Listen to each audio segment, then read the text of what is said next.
Ladies and gentlemen, your Artemis 2 crew. This is an amazing opportunity, and it's an amazing time in history. We're sending people to the moon. I mean, getting people to the moon and back is a significant thing, and it's something we should celebrate. And when we announce the Artemis 3 crew or the Artemis 4 crew, we'll be excited for that too, but this is a great time. They could only be first one time. And after that, it's a job of work. And sadly, a lot of people don't remember the third man that walked on the moon, Pete Conrad. I remember, but that's part of history. That big event that causes all the excitement, that's the one they remember. And after that, it's routine. It's get back to work. So I think that's what you should expect. Yeah, the flight rate is pretty low, and none of us will fly another Artemis mission likely, but it'll still be something to celebrate. And I'm just happy for our agencies and our countries that we get to be a part of this time right now. Why don't you just jump there and land? Because Artemis 1 was a success. You need a lander. It's not ready. The Orion capsule is how the humans will get off the planet, get to lunar orbit, and get back to Earth. And that's the part we'll test on this mission. But the lander will be built by SpaceX. Starship is at least one of the landers that the United States is going to build, and that is what will take humans back down from lunar orbit to the surface of the moon. The people who go on that first ride out around the moon are going to get a heck of a view, but they're not going to land. A lot of that will require Musk's SpaceX. If his big Starship doesn't pass muster here pretty soon, that's going to put a real block in the schedule.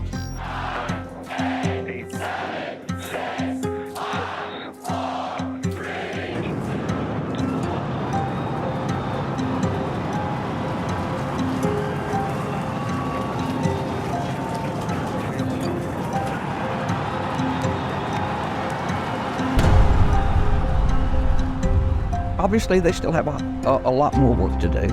There's some challenges there that they're going to have to work through. But what I would tell you is, we have multiple approaches. This isn't just a one-shot wonder.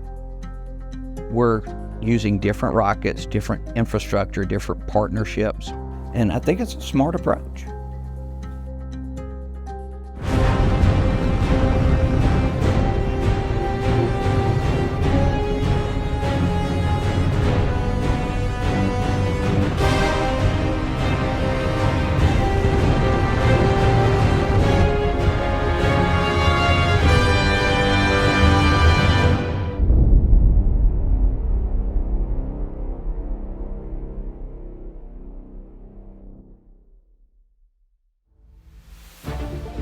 Back to the moon and beyond.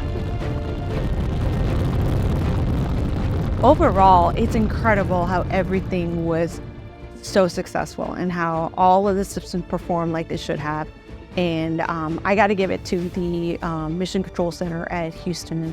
What they did during those 20 plus days of the Artemis 1 was just incredible. They had to figure out lots of things that happened real time and how to keep going with the mission and how to execute all of the mission objectives, and they did. The Artemis 1 mission was intended as a kind of validation of concept, right? So we had the rocket, the spacecraft had some rudimentary life support systems on board, but not the full environmental control and life support.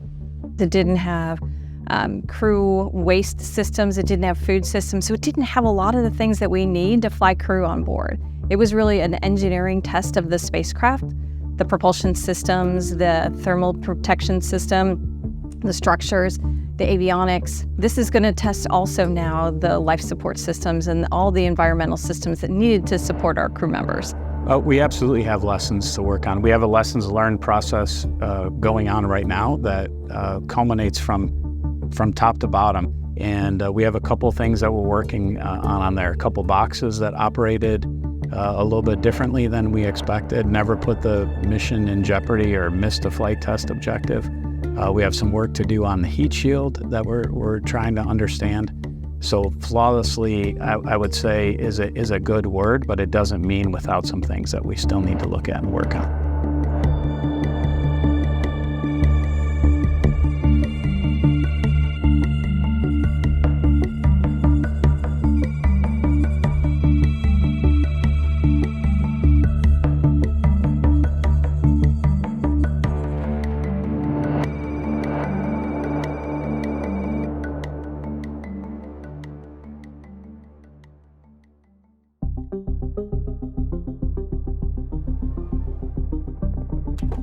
Splashdown. Orion, back on Earth.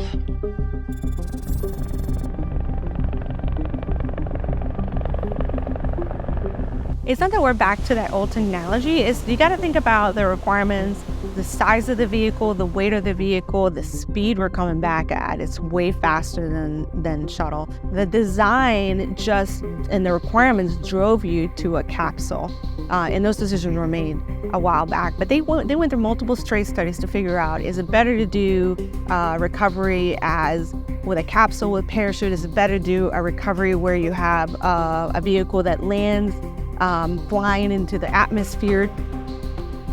You need a force to slow you down, and if you're not using the atmosphere, then you need an engine or a rocket, and you need fuel for that.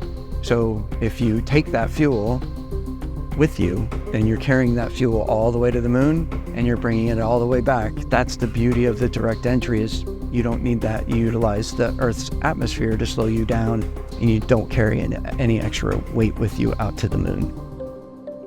SpaceX does land on the water, so they also made a decision, and they land also with parachutes with their human spacecraft, and they got there too. They decided this is probably, based on our requirements, based on bringing the risk down, that this is the safest method to do it. Because some people do it different. You know, the commercial crew vehicle from Boeing actually lands on land with airbags that deploy before it. Soyuz lands on land, and right before it lands, it's the fire or thruster, but everybody actually uses parachutes.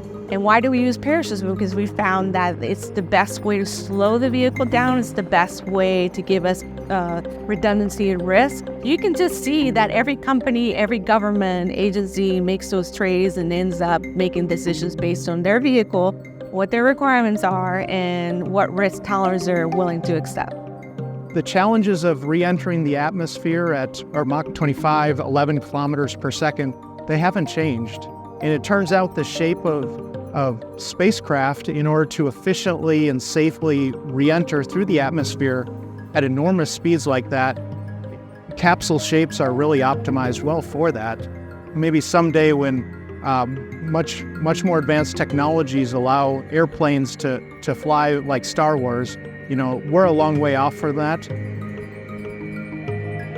The Orion spaceship is an expansion of Apollo, but it's not Apollo on steroids, as some people have said.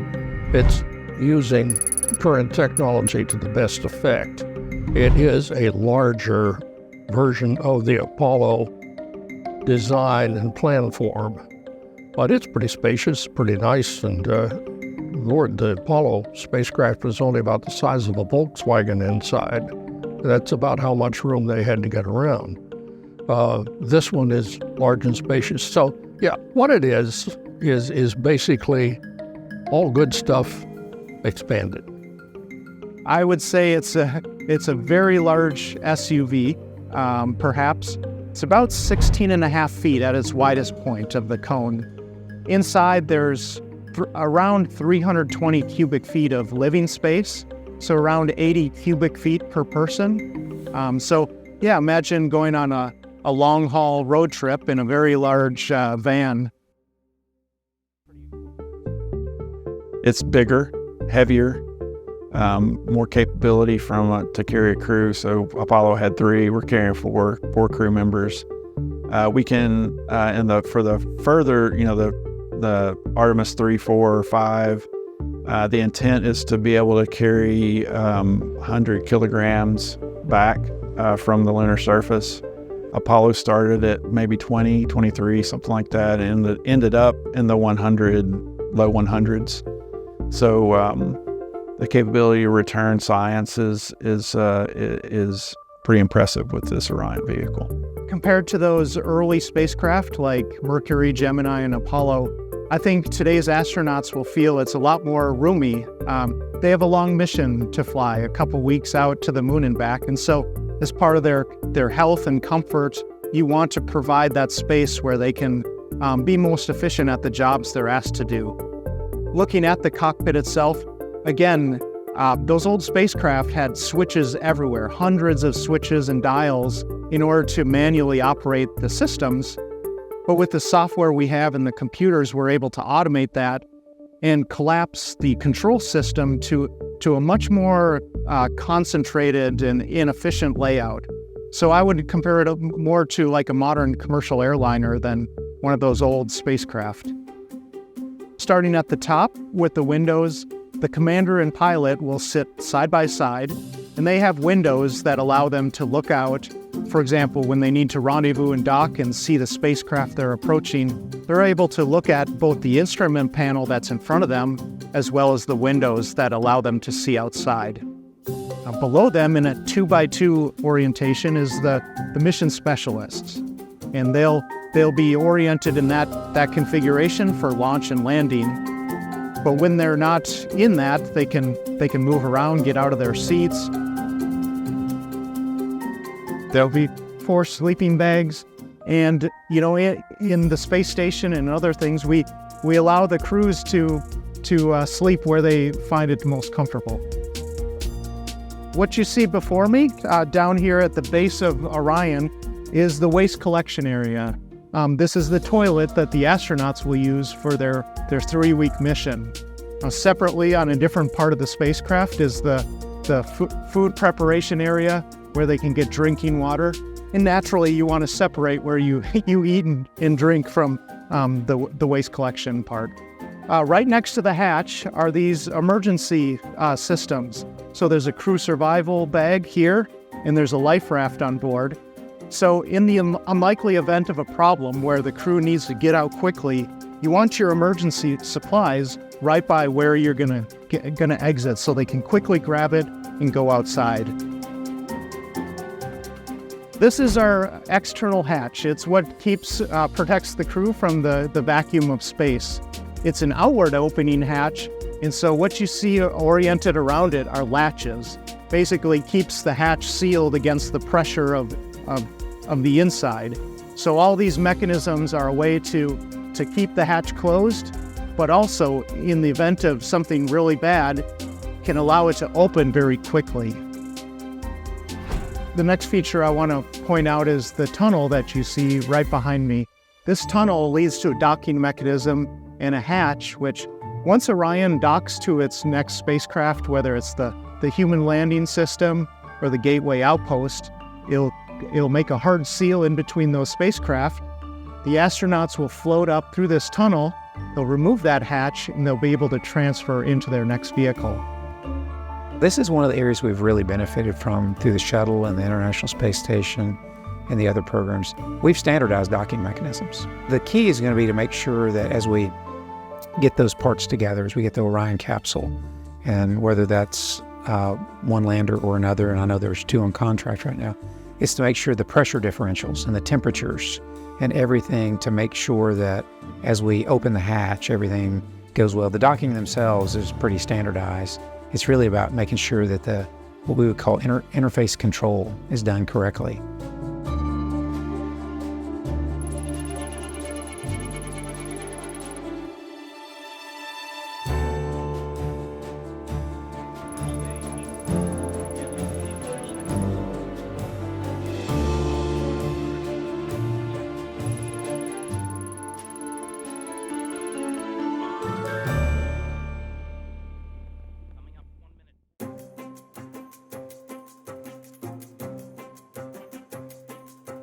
On Artemis 1, fully autonomous mission control was operating the spacecraft from Houston. So on Artemis 2, we are going to take all of that into the crew's hands and make sure all the backup systems, the manual systems, work the way they should. So if we ever have an anomaly on future Artemis missions, we already know the crew knows how to maneuver the vehicle. They know how to work the communication systems, pointing, get the optical comm system up and running. We know how to configure the cabin. So this will actually be a fairly manual hands-on flight. The mission itself is different because we want to do some things in a highly elliptic orbit before we commit to go to translunar injection. So there's about a 23.5-hour orbit that we place the spacecraft in to do checkouts of the ecosystem, environmental control, and life support, to make sure that the ecosystem can support 4 crew members, and they'll be doing exercise and trying to stress the ecosystem in that 23.5-hour orbit. We'll also do a proximity operation where we have the crew members manually pilot the Orion spacecraft. We will have separated from that stage, and we'll do a docking maneuver around the spent stage. So it's really intended to ring out new capabilities that we didn't do on Artemis 1. Whatever we learn from that, then they'll take those lessons and pull it in for our mission on Artemis 3. And once we get past Artemis 3, I really do believe the rest ones will be they could be as fast as we want them to be. Ultimately, we need to get to a cadence that we're flying at least once a year, right? And that's on this. Recognize that there'll be a lot of other rockets that will be flying and staging things in space and all that. So we're not dependent on a cadence of flying every few months of a large rocket like this. And I think that's important too. It's a big rocket. It's intended to send big things deep in space. We actually have hardware right now through Artemis 7. We have contracts through Artemis 9. So on paper, I'd say contracts through 9 and hardware through 7. So I think we're a very hardware-rich program. We'd like to have some more hardware in case we run into some problems along the way. But we're building stuff for Artemis 7 today, which is right now Artemis 7 is scheduled out in the 2030s.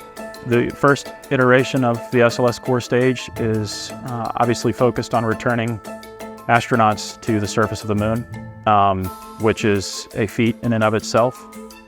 Beyond that, as I mentioned earlier, we are intending to go to stay. So to do that, we have upgraded variants of the SLS core stage, which have even further thrust capabilities to be able to supply cargo to the astronauts who will be sustaining a long-term presence on the surface of the moon. Artemis 1 launch was the Block 1 configuration. The minimum capability for that rocket was in the 70 metric ton range. We have the evolvability of the rocket to take us from a Block 1 to a Block 1B, which is the next step in advancement. It is an upgrade in the second stage propulsion system. The current for the Block 1, the propulsion system is powered by one engine, whereas the Block 1B will have upper stage with 4 engines. To take it from a Block 1B to a Block 2, which is the final of those evolvable states of this hardware, it takes us to about 120 metric ton payload capacity. The core stage, being the backbone of the propulsion system for the entire vehicle, has approximately an 8-minute duration. That is the lifespan from RS-25 engine ignition sequence to jettison from the upper stages of the vehicle itself, wherein it'll fall back to Earth and disassemble itself safely. Beyond that, the upper stages will continue on with the translunar injection and the different mission profiles. The orange is the foam on it. It's an insulated foam. And if you look back to the beginning of the space shuttle program, we had a white tank, and that was just because we painted the foam. Well, we realized that the foam was capable of withstanding the environments, and that saves a lot of mass. You know, you were talking about thousands of pounds of paint. Well, if you're not carrying the paint, then you can be carrying other cargo. Once the SLS core stage is completed here at the Michoud Assembly Facility in New Orleans, we have a floating barge dock at the facility where we load the core stage onto a purpose-built barge called Pegasus, and the barge takes a sea journey around the tip of Florida and to the East Coast at Cape Canaveral, where we offload at the Kennedy Space Center and transport the core stage into the vertical assembly building there at Kennedy for integration with the remainder of the rocket, the solid rocket boosters, as well as the Orion crew vehicle in preparation for launch.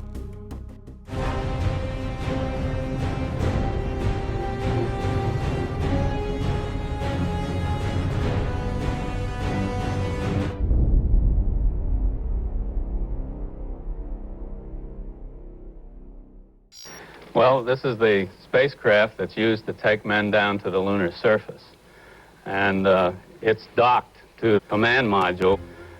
I went up to Grumman and took a course in the engineering of the lunar module very early on in the game. First of all, remember that Grumman built Navy fighter planes, things that don't land on decks, they crash. And the lunar module was built every bit as strong as any of their fighter planes. The framework, once you saw inside it, was amazing. The supporting structure went around like ribs, and the thing was really built to take punishment, but it was never built to fly in an atmosphere. So all they did was, once they got the structure, then they just hung sheet metal on it to cover it up.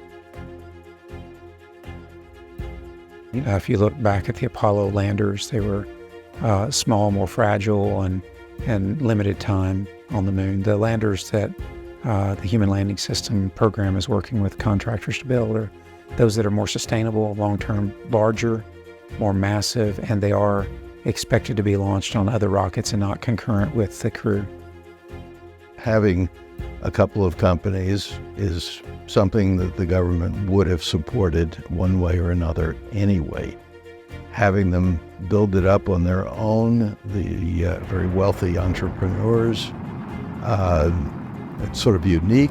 It's very, probably a very American solution in a way, but it's not without its costs and potential future problems as well. SpaceX, for example, right now has proved themselves to be reliable. They are the major launch company in the United States. And of course, there's always the risk of monopoly power.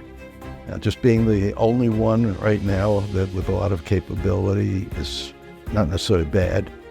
Let's see how competition and the situation develops over time. I don't want to make any predictions, but I think we need more than one reliable competitor if we're dealing with private companies in relation to the government. We have 2 contracts for human landers right now. We have one with SpaceX and one with Blue Origin.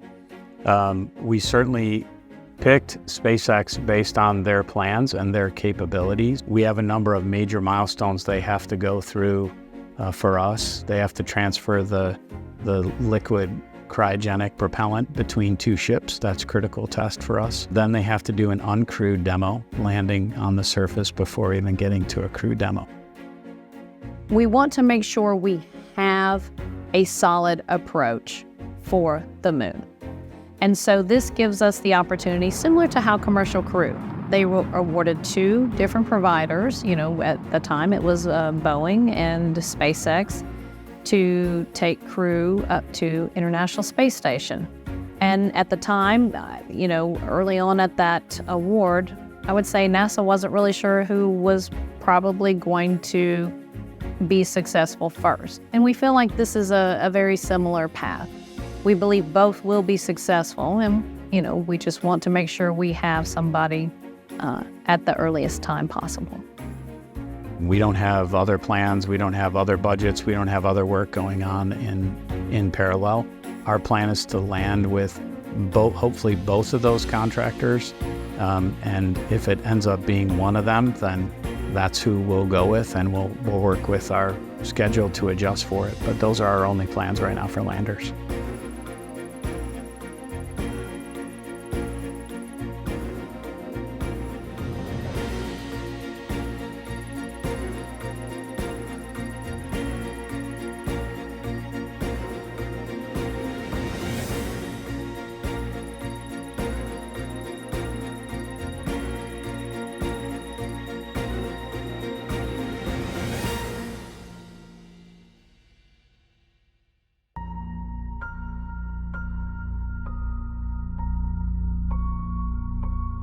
The size of Starship is around 50 meters tall. The size of the Blue Moon lander is around 16 meters tall.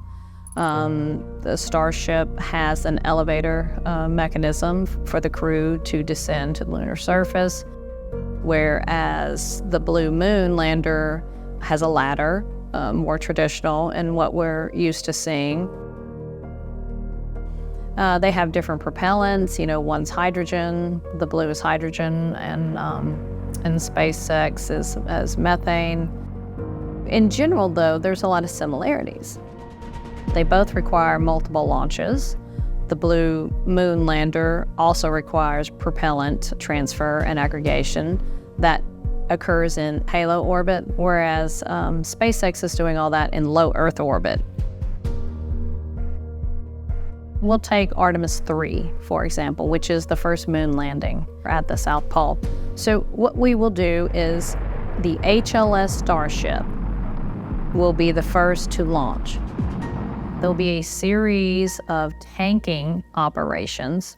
So SpaceX will send up a depot, which is very similar to your gas station. And then they will send up tanker flights. And those tanker flights will fill the depot full of propellant. Then we send the Starship. So the Starship then launches, it docks, and it performs propellant transfer.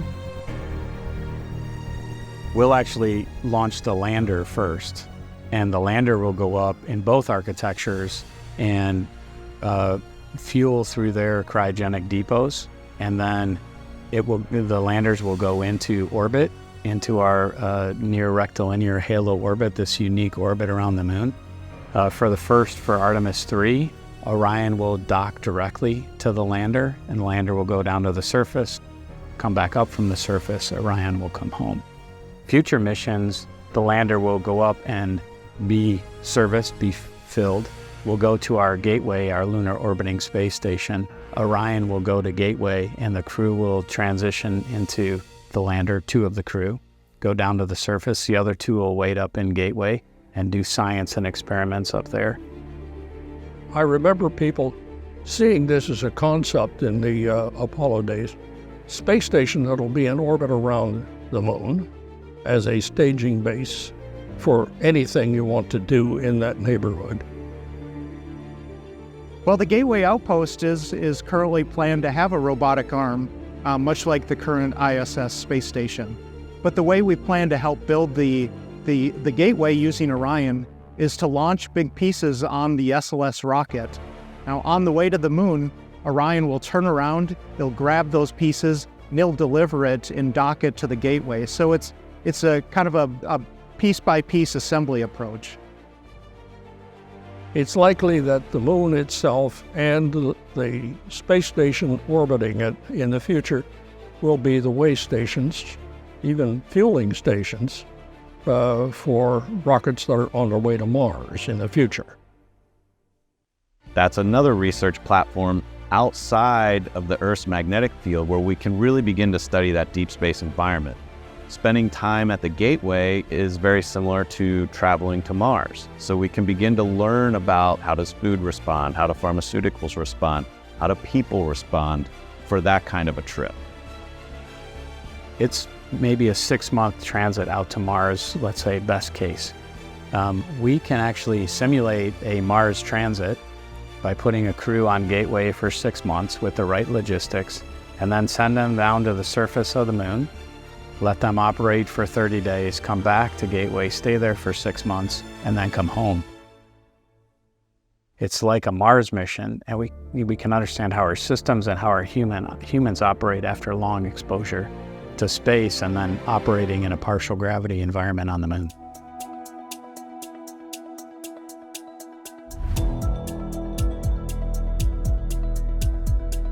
Living in low Earth orbit on the International Space Station has taught us much about how the body responds to that. For instance, we learned that for longer stays in orbit, there are impacts to bone density and muscle retention.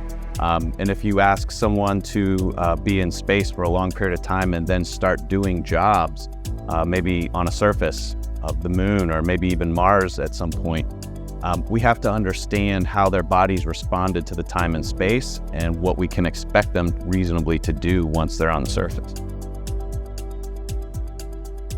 For the Artemis missions, our crew members will use different environments than they use just for the space station. So we'll probably still use the neutral buoyancy lab, but this time instead of for microgravity, we'll use it for 1/6 gravity, which is the lunar gravity.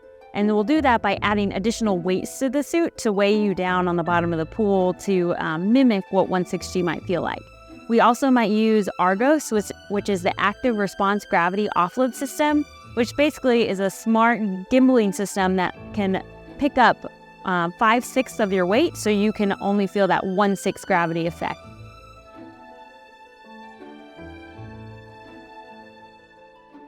There will be geology training, whether that astronaut's background happens to be in geology or another science, or it happens to be from a different area.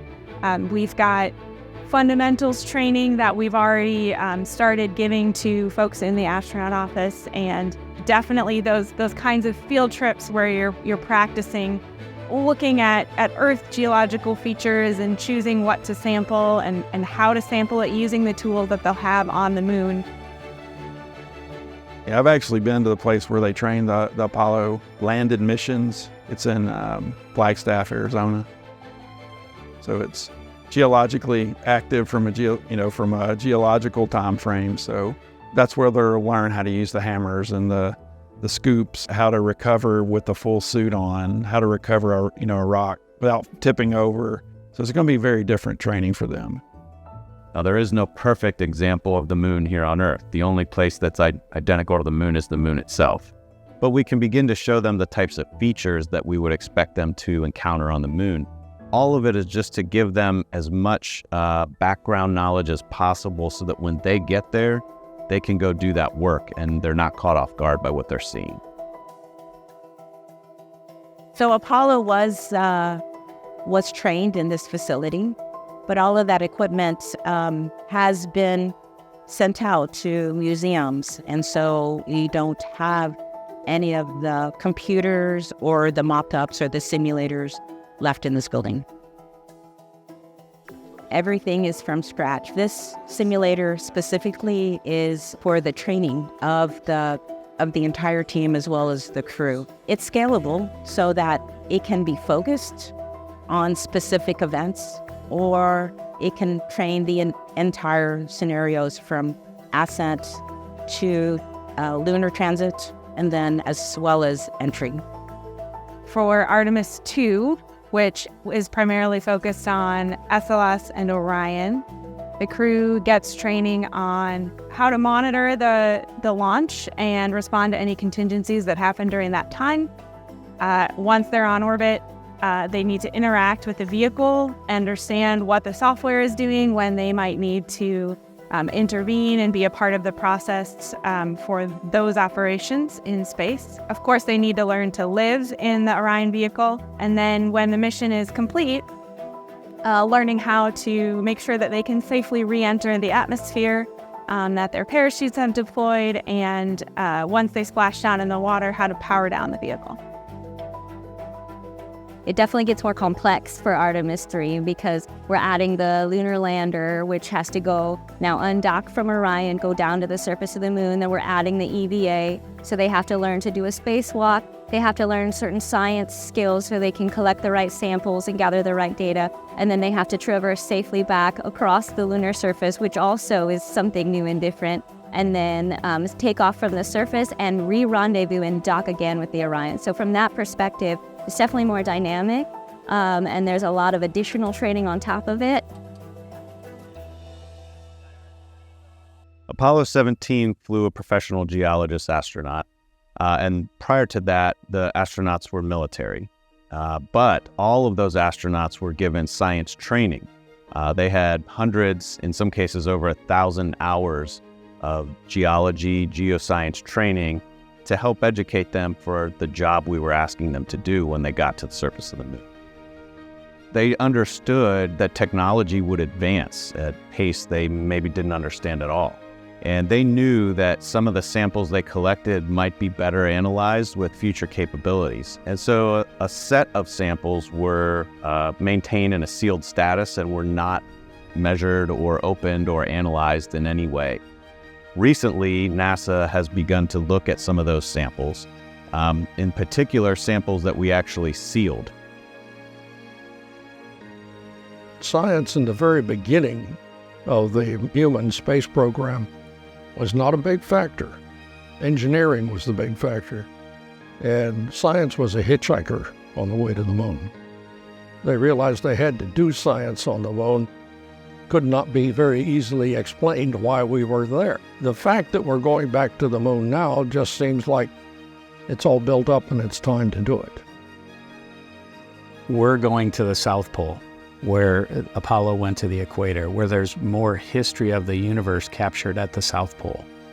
3 billion years history at the equator, 4 to 4.5 billion at the South Pole. What we're looking for at the South Pole are the minerals that are there, the water ice. We want to understand, can we use that water ice? Can we use those minerals to learn to live off the land? That water ice gives us tremendous capability to split the hydrogen and oxygen, use it for power in fuel cells, to use the water itself in our life support systems. That ice could record the history of the entire solar system evolution. And if we can access it and study it, now we're starting to talk about the Earth-Moon system and the history of humankind and life in general. That is basically the marker point for us to help understand everything we'll observe in the solar system.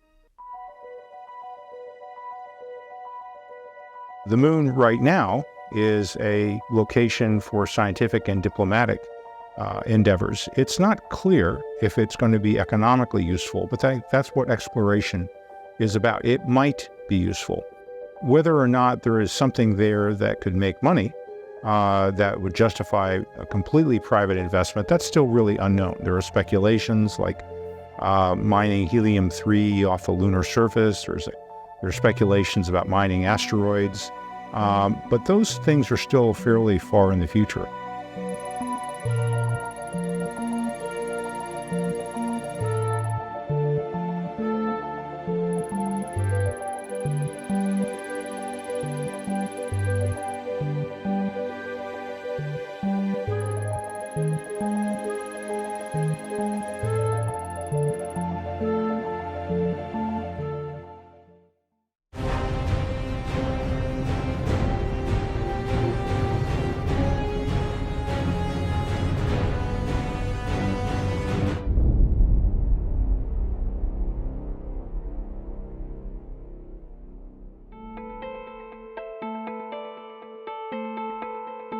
NASA have really invested commercially in the moon.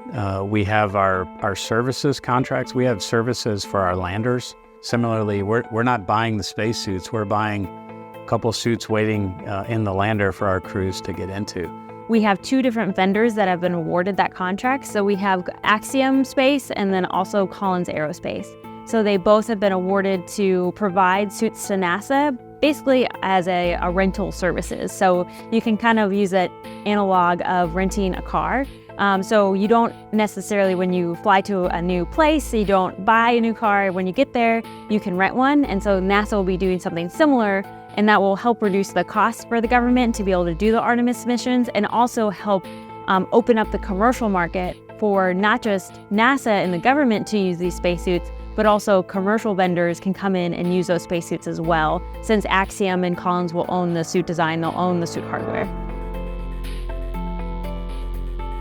There's a different set of suits that the astronauts wear for liftoff and re-entry, but they're more focused on just providing pressure suits capability to keep them alive in the event of a problem.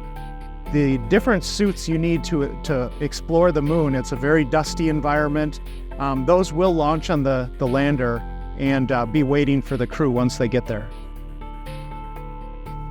Dust ended up being more of a significant problem in the Apollo program than it was initially thought to be. So the lunar dust is very sharp, so it's like minuscule glass pieces. Because there is no erosion features on the lunar surface. So there is not wind that's making that dust not be nearly as abrasive like we're used to here on Earth. They took their suits on and off inside their living habitat. So we recognize that there is the possibility to bring a good amount of dust into your living environment. In later Apollo missions, they began reporting that that was irritating to them, to their eyes, to their breathing. So that's something we would want to try and minimize as much as possible. With the lunar missions, even though they were only 3, 4, 5 days, that lunar dust could get into the fabric and could start to abrade the fabric.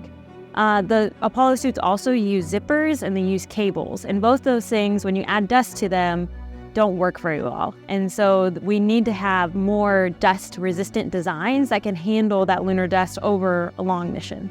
So those suits were made for both in your capsule and also to go EVA. So they were both an intravehicular activity suit and an extravehicular activity suit. So they form both functions.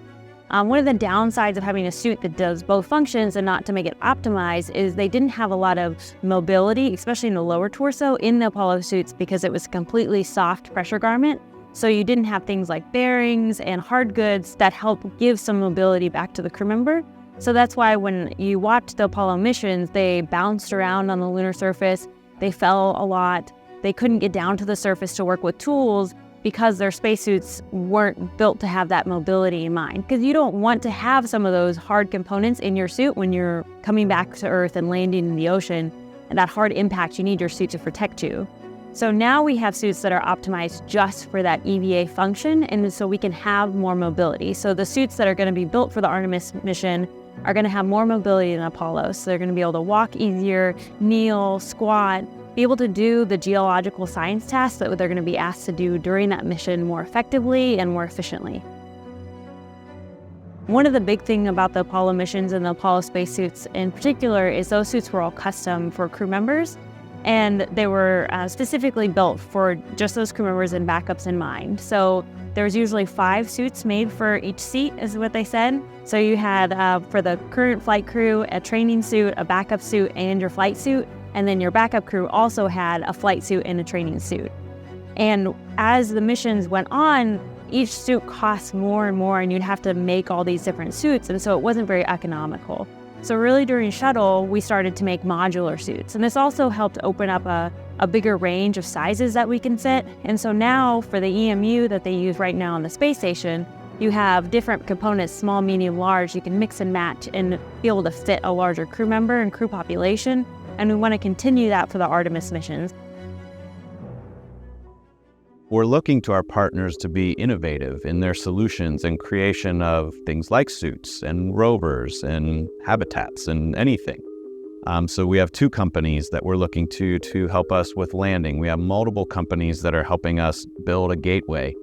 NASA recognizes that if you try to go and explore space as an individual agency, it's probably going to be very difficult. That's why we have established the Artemis Accords, so that we can begin having conversations about how we work together, how our nations treat each other in space as we try to go do this bold endeavor together. We're talking about that safe, transparent, peaceful, and prosperous exploration. And part of that is, number one, respecting historical sites. We feel it's very important to respect the Apollo sites and not disturb those for what they did for humanity. Secondly, we want to make sure that where we land, we also respect other folks' sites that have landed there. We certainly want to be respectful of the resources that are on the moon and not claim territory. That's one of the fundamental premises of the Artemis Accords.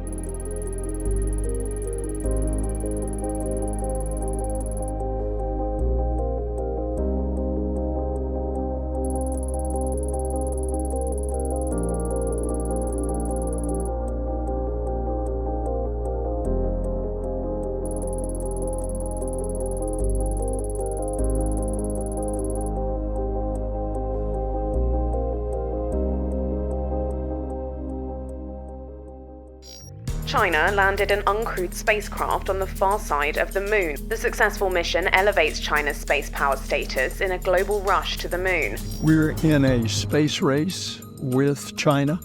I don't want China to get to the South Pole first with humans and then say, This is ours. Stay out. Chinese have been operating a space station themselves for quite a while, and they've made great advances on the moon. So right away you have a competitive stage. I think that the Chinese give every indication of being extremely serious about what they're doing, that they have the technology, they know the technology, and they're using it full force. Some people think that if we can cooperate in space, that will have a positive effect on political relationships. Really, it's the other way around. If there are good political situations, then space becomes some way of marking that, commemorating it, demonstrating it. So if the political relationships are there, the space cooperation follows as a way of making that tangible and visible. If the political situation is not there, space cooperation simply is not going to occur. On behalf of the United States and the American people, let me just tell you all how delighted we are and how pleased I am to be able to congratulate you on this momentous occasion. At times, they've been very welcome competitors and very welcome partners in all of this. We've drifted out of that now. One of the breaking points, I think, within NASA was the price of rides on the Soyuz to the space station. The truth of the matter is, Russia could have kept us off the space station if they wanted to. But I did notice that the price of a seat for an American astronaut went up every time we flew it. That was not good in terms of goodwill between the two of us. It didn't help much. And when Musk came along with his spaceship that could transport American astronauts, it was a big relief.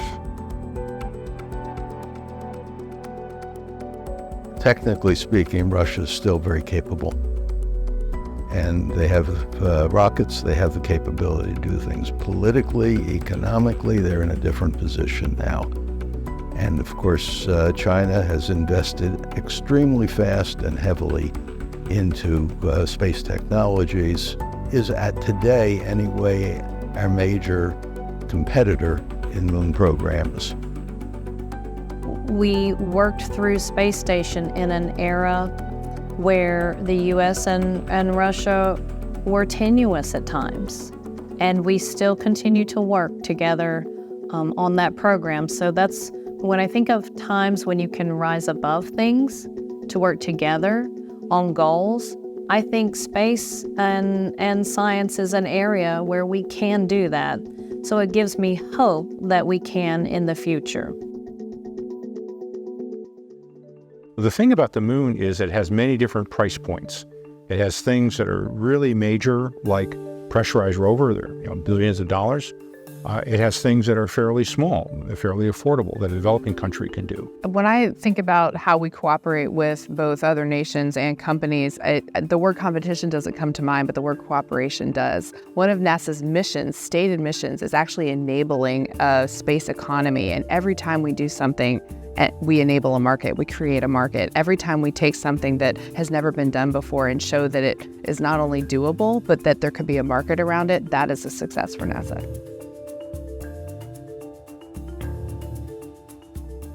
It's always fun to think about the future, right? What our plans are right now is to begin placing hardware that we can reuse. We want to leave tools behind. We want to leave rovers on the surface that can explore when our astronauts are not there. First landing, and then we go to Artemis 4, where we have Gateway in place, and it'll be our first mission where we land from Gateway, and we have 2 crews staying on Gateway doing the science that I mentioned. Then we'll go to Artemis 5, where our plans right now are to have our lunar terrain vehicle waiting for the crew on Artemis 5 as they come down from Gateway. That will allow them to go much further on the surface. And then we get on to Artemis 6, where we'll probably add the airlock to Gateway, which means we can do spacewalks from Gateway to do repairs or do science or enhance Gateway. Then we'll move on from there with our pressurized rover which is basically the crew can drive about 20 kilometers on the surface in a shirt sleeve environment and do their spacewalks from there, place their science experiments, bring rocks back from a different place. And then we'll be going just about every year, where we'll eventually add a surface habitation capability. Eventually, after that, we're trying to get to 4 crews to stay for 30 days. I would love to see a complex of buildings that included a habitat, some manufacturing. Can we take the regolith and do something useful with it that we don't have to bring from Earth, that we can build maybe part of those habitats from that? So first is a good habitat. And then I think outside of that, it'll be the things that characterize any good civilization, which would include science, exploration, and would include art at the end of the day. I think it'd be very similar to the Antarctic science bases for the various nations that have bases at Antarctica. And if we can come to a common agreement, the law that works in Antarctica ought to apply to the moon pretty well, I would think.